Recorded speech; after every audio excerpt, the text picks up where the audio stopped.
France Alain est une jeune fille de 21 ans qui étudie à l'université de Laval, au Québec. Un jour, alors qu'elle se rendait au dépanneur pour acheter du lait, France Alain ne rentrera jamais. Elle va décéder sur le chemin du retour. Aujourd'hui, le coupable court toujours. Alors pour tout savoir sur la triste et mystérieuse histoire de France Alain, lançons-nous maintenant dans la vidéo.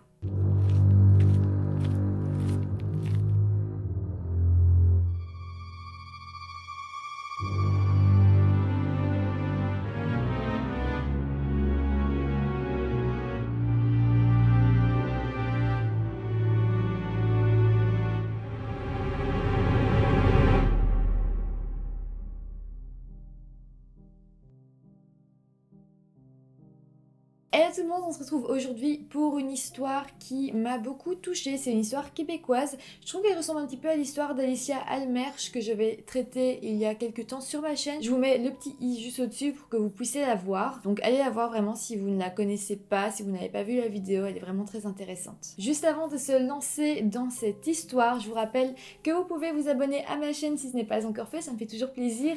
Et puis aussi, j'ai créé un petit compte Utip où vous pouvez aller faire un tour si vous voulez me soutenir avec des dons.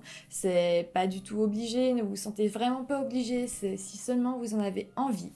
Et voilà, maintenant que tout ça est dit, nous pouvons nous lancer dans la vidéo. Alors France est une jeune fille de 21 ans, elle est vraiment très bonne à l'école et étudie à l'université de Laval en génie électronique. Ses parents vivent à Montmagny, c'est une ville assez proche de la ville de Québec. Au moment des faits, donc en 1982, France Alain et son frère qui s'appelle Bertrand Alain partagent un appartement à Saint-Foy au Québec, donc c'est sur le campus de l'université de Laval. Ça fait 3 ans qu'ils habitent là. Ils partagent aussi cet appartement avec deux autres jeunes filles qui sont sœurs, elles deux. Et voilà, ces jeunes filles, je vais pas en parler plus que ça parce qu'elles n'étaient pas là au moment des faits, elles devaient être chez leur famille, donc elles vont pas trop avoir de rôle à jouer dans cette histoire. Nous avons parlé du mois d'octobre 1982. Le mois d'octobre, c'est quand même un mois assez spécial à l'université québécoise parce que c'est le mois où c'est un petit peu le blocus, on étudie, on a des examens, donc voilà, c'est un mois où il y a très peu de gens dans les rues, les gens étudient, il n'y a pas trop de fêtes, voilà. Pour vous situer un petit peu. France et Bernard étaient retournés un petit peu chez leurs parents à ce moment-là, à Montmagny, et puis ils étaient retournés dans leur appartement sur le campus de l'université.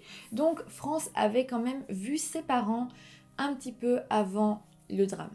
Alors cette journée du drame justement c'est le lundi 25 octobre 1982 et je vais vous détailler cette journée. Alors la matinée va se passer totalement normalement et puis à 13h15 Bertrand, donc le frère de France, va lui dire au revoir car il va passer son examen au conservatoire d'art dramatique. Pendant ce temps-là, France elle est toute seule dans l'appartement, mais c'est pas très grave parce qu'elle l'étudie pour ses examens qui vont arriver. Vers 19h30, France est toujours seule dans l'appartement et elle va décider de se rendre au dépanneur, donc elle va sortir de l'appartement pour aller chercher quelques petites choses à manger. Donc je vous resitue quand même un petit peu l'ambiance d'or à ce moment-là, donc on est au Canada. En octobre, il fait très froid et il fait très noir surtout. Et puis, il n'y a personne dans les rues parce que voilà, on est près du campus de Laval et tout le monde est en train d'étudier. Donc voilà, personne ne sort dehors, il n'y a pas de bruit, il n'y a pas de fête, tout le monde est enfermé chez lui. Alors ce soir-là, France va sortir de chez elle par la porte arrière de son bâtiment parce que pour sortir par la porte avant, ça lui fait faire un détour, donc elle sort par la porte arrière. Après ça, elle va remonter la rue Belmont jusqu'au chemin Saint-Foy qu'elle doit traverser en entier et puis le dépanneur se trouve à la fin de ce chemin. Sur le chemin, elle va croiser un ami à elle qui est aussi à l'université qui s'appelle Alain Hamelin. Et ils vont discuter un petit peu quelques secondes et puis ils reprendront chacun leur chemin. France va continuer à marcher et là elle va croiser Bertrand, son frère qui revenait, alors il revenait de son examen mais son examen c'était pas fini aussi tard. Une fois que son examen c'était fini, il avait été boire un verre dans un bar avec ses amis pour décompresser et là il était en train de rentrer chez lui à pied. Donc il a croisé sa sœur et bah voilà, Bertrand lui a dit mon examen s'est bien passé, il lui a expliqué un petit peu comment ça s'était passé, etc. Et là, France va lui dire bah écoute, on en reparle plus tard, là je vais au dépanneur et je reviens directement. Donc les deux vont se séparer et France va continuer son chemin seule. Une chose qu'il faut savoir, c'est que la distance entre là où habite France et le dépanneur, c'est pas loin du tout, c'est à seulement 5 minutes à pied. Donc elle va vite se rendre au dépanneur, elle va rentrer, elle va aller au rayon des produits frais, elle va prendre du lait, quelques autres petites vivres, et puis elle va sortir. Une autre chose qu'il faut savoir, c'est que le chemin Saint-Foy se trouve vraiment à une centaine de mètres de la station radio CHRC. Dans cette station radio, il y a l'animateur Benoît Proulx qui y travaille. Alors, qui c'est ce Benoît Proulx? En fait, c'est l'ex-petit ami de France. Il est quand même assez âgé, il doit avoir une trentaine d'années, presque 40 peut-être. Et c'est son ex-petit ami, il est plus âgé qu'elle et Benoît Proulx avait rompu avec France il n'y a pas si longtemps que ça parce que, il se trouvait trop vieux pour elle et deux, il n'avait pas vraiment envie de se poser dans une relation sérieuse, donc il avait rompu. Vraiment, retenez cette information, c'est lui qui avait rompu, c'est pas du tout France qui avait rompu. À ce moment-là, dans cette station radio, Benoît Proulx passe en direct toutes les 30 minutes. Donc voilà, il y a des petites chansons, etc. Et puis toutes les 30 minutes, il intervient en direct, il annonce la suite, etc. Donc voilà, maintenant on va revenir à France, mais retenez bien toutes ces informations. Donc France, elle va sortir du dépanneur et prendre le chemin pour rentrer chez elle. Une chose un petit peu bizarre, c'est que elle ne va pas rentrer par la porte derrière de chez elle, qui est quand même le chemin le plus court. Elle va faire un petit détour pour rentrer par la porte de devant. Le truc, c'est qu'elle n'arrivera jamais à cette porte de devant. En fait, à 19h40, elle va arriver à l'intersection de la rue Belmont avec la rue Chapdelaine. Au même moment, Monique Boulanger et Christiane Perron se trouvent sur la même intersection. En fait, les deux femmes venaient de faire une marche digestive après leur souper et là, elles étaient en train de rentrer chez elles. Et d'un coup, les deux femmes vont entendre un bruit très puissant et là, Monique, elle va voir une voiture faire demi-tour et rouler en sens inverse du sens de la route. Alors Monique va pas pouvoir identifier la voiture parce qu'il faisait vraiment trop noir cette nuit-là, mais ils vont pas plus s'inquiéter que ça parce que les deux femmes vont se dire bon, le gros bruit en fait c'était la voiture qui avait dérapé pour tourner et donc c'est ça qui a fait un gros bruit. Au même moment, il y a un étudiant dans son appartement qui va entendre ce gros bruit et il va se dire exactement la même chose. Donc vraiment, c'est pour vous dire que personne n'a capté ce qui se passait vraiment. Tout le monde va se dire, ok, c'est une voiture qui a fait demi-tour en faisant du bruit et c'est tout. Donc Monique et Christiane vont continuer leur chemin. Elles vont arriver près d'un trottoir et là, elles vont trouver par terre une brique de lait. Et puis, leur regard va comme aller vers le petit fossé où il y a de l'herbe à côté du trottoir. Et là, ils vont trouver le corps d'une personne. Alors Christiane, elle va d'abord croire que c'est le corps d'un enfant et elle va vite partir chercher de l'aide dans un des bâtiments pour appeler la police ou une ambulance. Et Monique, elle va rester à côté de la jeune fille qui n'était pas encore morte à ce moment-là. Elle était simplement blessée. Elle était très très blessée et était allongée sur le côté de la route. À ce moment-là, Monique, elle se dit, en fait, la voiture qu'on a vue, c'est une voiture qui a écrasé cette pauvre jeune fille et qui a fait un délit de fuite. Il faut aussi savoir qu'à ce moment-là, France, elle souffrait énormément, elle n'arrivait pas à parler, elle faisait que gémir de douleur. Monique essayait vraiment de la maintenir éveillée, de lui parler, mais voilà, France était vraiment dans un très très mauvais état. Pendant ce temps-là, Bertrand, donc le frère de France, est rentré à l'appartement, il regarde la télé et à un moment donné, il va quand même se dire que ça fait longtemps que sa sœur est partie et c'est bizarre qu'elle ne soit toujours pas revenue. Un tout petit peu plus tard, genre quelques minutes plus tard, il y a la police qui va toquer à sa porte. Il y a à ce moment-là 20h15 à peu près. Il va ouvrir, il va se retrouver face à la police, il va pas vraiment comprendre et la police va pas lui dire grand-chose. Ils vont simplement dire que quelque chose est arrivé à France et que Bertrand doit les suivre. Il va donc arriver dans la rue avec la police, ils vont l'asseoir dans la voiture de police, il va attendre quelques longues minutes tout seul dans la voiture et se demander qu'est-ce qui se passait. Et puis la police va arriver et ils vont lui dire qu'ils le conduisent à l'hôpital parce que sa sœur France vient d'avoir un accident et qu'elle est vraiment très très mal. Pour en revenir à France, là elle est dans l'ambulance, elle n'arrive pas à parler, elle n'arrive à rien dire, simplement elle gémit, elle a mal et avant d'arriver à l'hôpital, elle va mourir. Mais quand même, à l'hôpital, les médecins vont autopsier son corps et ils vont très vite se rendre compte, donc là ça va vraiment être le premier choc, que France n'avait pas été victime d'un délit de fuite, elle n'avait pas du tout été écrasée, en fait on lui avait tiré une balle. Donc là c'est vraiment fou, le gros bruit qu'on avait entendu, c'était pas du tout la voiture qui faisait demi-tour, c'était la personne dans la voiture qui avait tiré une balle sur France et qui était partie comme ça. D'ailleurs, les policiers qui sont sur la scène de crime vont retrouver 2 bourres qui sont tombées des balles de fusil. Alors, je suis pas du tout une experte en armes, mais de ce que j'ai vu, les bourres de fusil, enfin les bourres, c'est vraiment ce qui va venir se décrocher de la balle au moment où elle va être tirée, c'est le système de calage de la balle en fait. Et donc à ce moment-là, on va croire que le tueur aurait tiré 2 balles. Sauf que c'est bizarre parce qu'on avait entendu un seul gros bruit.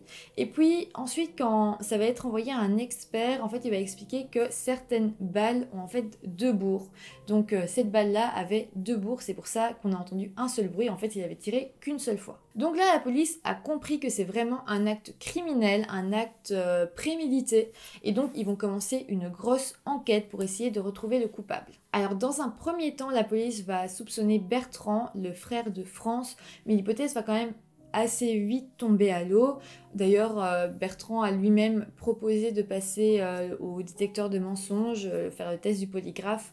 Donc voilà, franchement, Bertrand a été mis très vite sur le côté. Mais après ça, eh bien, la police va commencer à s'interroger sur Benoît Proulx, donc l'ex-petit ami de France qui est aussi animateur radio. Alors dans un premier temps, la police va essayer de trouver un mobile pour Benoît, mais Benoît n'avait vraiment aucune raison de tuer France. Rappelez-vous, c'est même lui qui avait rompu avec elle. En fait, on ne comprenait juste vraiment pas pourquoi Benoît aurait tué France. Donc à ce moment-là, le juge en charge de l'affaire n'avait vraiment rien contre Benoît Proulx, mais par contre, ils n'avaient rien sur personne en fait, et donc Benoît Proulx était comme le seul coupable qu'on pouvait imaginer. Donc le juge s'est acharné sur Benoît Proulx et 9 ans plus tard, donc en 1991, il a ouvert un procès à son encontre. Alors l'accusation reposait sur le scénario suivant. En fait, Benoît, qui devait intervenir en direct toutes les 30 minutes, serait parti de la station radio, il aurait pris sa voiture, il aurait tiré sur France et serait retourné moins d'une demi-heure plus tard à son studio à la CHRC pour continuer et faire sa petite intervention en direct 30 minutes plus tard. Et pendant cette intervention en direct, il aurait été totalement calme, totalement serein. Je trouve que c'est quand même une accusation un petit peu folle, mais bon, tout le monde avait l'air de se baser sur ce scénario et personne n'avait l'impression qu'il était un petit peu bancal. D'ailleurs, le procès va pas très bien se passer pour Benoît Proulx et on va relever le fait que le soir de la mort de France Alain, eh bien Benoît Proulx avait lancé un flash info à la radio pour parler de sa mort et à ce moment-là il avait donné des détails qui n'étaient pas encore connus du public et ça a quand même pas mal posé question. Alors Benoît il va se défendre en disant que c'est un ami à lui qui lui avait fourni toutes ces informations, mais on va pas vraiment le croire. Une autre chose contre Benoît Proulx, c'est que près de la scène de crime, la police aurait trouvé un sachet où on met ses déchets, qui ressemble beaucoup au sachet utilisé par la CHRC, donc la radio où Benoît travaille.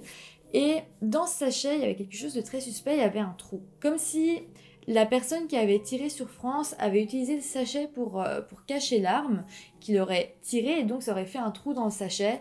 Et le fait que le sachet ressemble à ceux utilisés par la CHRC, ça a été une preuve contre Benoît Proulx. Aussi, un témoin surprise va arriver, donc là, rappelez-vous qu'on est quand même 9 ans après les faits, et ce témoin va dire que lui aussi, en fait, se trouvait à cette intersection, là où on a tué sur France Alain ce soir-là, et que lui aurait vu la personne dans la voiture, malgré le fait qu'il fasse très très noir, et que cette personne dans la voiture, il le reconnaissait maintenant, et que c'était bel et bien Benoît Proulx. Là encore, c'est un peu bancal, mais bon, tout le monde va croire cette personne, ce témoin surprise, et finalement, le verdict va tomber et Benoît Proulx sera déclaré coupable. Il va rester un bon moment en prison et d'ailleurs Benoît va s'exprimer dans la presse sur ce qu'il a ressenti à ce moment-là. Je me suis effondrée littéralement devant le tribunal. Je n'ai pas osé parler. J'étais totalement étouffée par les sentiments, les sanglots et je sentais que tout s'évanouissait pour moi, autour de moi. Plus personne ne pouvait m'atteindre où j'étais. Je me disais, comment on peut déclarer un homme coupable d'une chose qu'il n'a pas commise? Alors il y avait une grande révolte en moi, et à la fois une grande impuissance devant tous ces événements-là. Heureusement pour Benoît, le 20 août 1992, son avocate va réussir à le faire libérer. Et d'ailleurs, la cour d'appel va acquitter Benoît Proulx parce que y a très peu de preuves contre lui, et on ne peut pas incarcérer une personne comme ça si on a si peu de preuves, on se base vraiment sur pas grand chose et donc voilà, la cour d'appel va accepter que Benoît Proulx soit libéré parce qu'il y avait peu de choses qui pointaient contre lui. Après ça, Benoît Proulx va même faire un recours pour dommages et intérêts. Et en 2001, la Cour suprême du Canada va ordonner au gouvernement de lui verser 2,3 millions de dollars. Donc au final, Benoît Proulx en est pas mal sorti. Peut-être que ça peut paraître un peu fou qu'il ait eu autant d'argent, 2,3 millions de dollars, c'est énorme. Après, je me dis quand même que suite à ce qui s'était passé, il a perdu son travail, plus personne vraiment lui faisait confiance, il a été vu comme un meurtrier, c'est quand même un peu une vie de gâchée. Et voilà, c'est vrai que c'est une somme énorme, peut-être disproportionnée, mais il en aura peut-être besoin s'il ne retrouve pas de travail, donc d'un côté, je peux comprendre. Par contre, une autre piste avait été évoquée pendant le procès. En fait, France Alain, elle vivait dans un immeuble étudiant où il y avait plein d'autres filles de son âge qui lui ressemblaient, qui pouvaient faire les mêmes études, ou en tout cas qui habitaient au même endroit et qui pouvaient emprunter le même chemin. Et donc, la piste qui n'a malheureusement pas été creusée, c'est que France Alain n'était pas réellement la cible du tueur. En fait, peut-être que ce tueur-là se serait trompé de cible, il aurait voulu tuer une autre jeune femme qui ressemblait peut-être beaucoup à France Alain et il les aurait confondus. Malheureusement, depuis, aucune autre enquête ne s'est ouverte par rapport à cette affaire. La police a comme abandonné de trouver le meurtrier, de trouver le coupable et aujourd'hui, il court toujours. C'est vraiment triste quand on pense que cette jeune fille avait 21 ans et elle est décédée comme ça, elle marchait et en un instant, en quelques secondes, sa vie a totalement basculé. C'est vraiment fou, c'est vraiment horrible, elle n'aurait pas pu y échapper, c'est même pas comme si elle avait rencontré quelqu'un ou quoi. Elle marchait et quelqu'un lui a tiré dessus. Enfin, voilà, moi cette histoire m'a énormément choquée. En tout cas, j'espère que vous, elle vous aura intéressé. Si c'est le cas, n'hésitez pas à mettre un petit pouce en l'air sous la vidéo, ça me fait toujours plaisir. De vous abonner à ma chaîne si ce n'est pas encore fait. Et aussi, n'oubliez pas de me dire ce que vous en pensez en commentaire, ça me fait toujours beaucoup plaisir de lire vos théories et de débattre avec vous, c'est vraiment chouette. Donc vraiment, n'hésitez pas à me dire tout ce que vous en pensez en commentaire. Et sinon, moi je vous retrouve très bientôt pour une nouvelle vidéo. Bye!